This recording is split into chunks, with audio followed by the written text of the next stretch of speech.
केतु आध्यात्मिक जागृति का कारक होता है, मतलब एक तरह से कि वो आध्यात्मिकता की तरफ जा सकता है। ठीक है।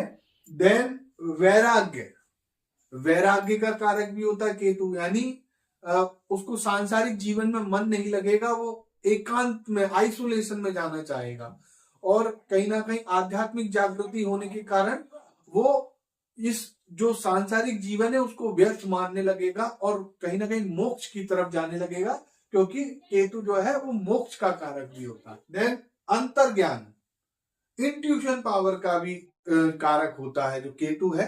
त्याग, त्याग, अब वैराग्य है तो त्याग भी जो है वो केतु का कारक है, और कहीं ना कहीं केतु की महादशा अगर अच्छी नहीं चल रही है तो वहां पर त्याग करने से उसका जो है उपाय भी किया जा सकता है। दान वगैरह करना या व्रत वगैरह करना, ये भी त्याग में ही आता है। ठीक है। ध्यान, ध्यान मतलब आइसोलेशन है ना, एकांत में जाना। ठीक है। तो वो ध्यान का भी कारक होता है केतु। गुप्त विद्या का है, गुण ज्ञान तो गुप्त विद्या का भी। ठीक है। अलगाव का, वैराग्य तो अलगाव का कारक हो गया। हानि का कारक भी हो गया, अगर केतु की प्लेसमेंट अच्छी नहीं है, राहु केतु की प्लेसमेंट अच्छी नहीं है तो हानि का कारक भी होता है।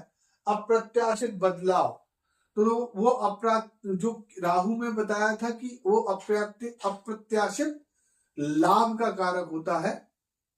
ठीक है। और ये अप्रत्याशित बदलाव का कारक होता है। ठीक है। यानी आपकी जिंदगी में एक अप्रत्याशित बदलाव आ जाना एक अचानक से, इसीलिए राहु केतु को जो है पाप ग्रहों में लिया जाता है। ठीक है। कि आपकी जिंदगी में एकदम से चेंज आ जाएगा, आपको पता ही समझ में नहीं आएगा कि ये क्या हो गया। अनुसंधान का कारक होता है, क्योंकि रिसर्च वगैरह जो राहु में भी था यहाँ पे भी, क्योंकि ये आइसोलेशन का कारक होता है ना, यानी ये आपको समाज से काट देता है।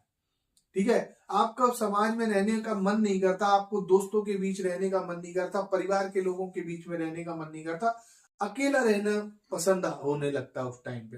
तो जब अकेला रहना पसंद होने लगता है तो उसके प्रभाव में जो चीजें होती हैं, कोई कोई व्यक्ति गुप्त विद्या में इंटरेस्ट लेने लगेगा, कोई व्यक्ति कुछ रिसर्च करने में इंटरेस्ट लेने लगेगा, कुछ व्यक्ति किताबों में घुस जाएगा।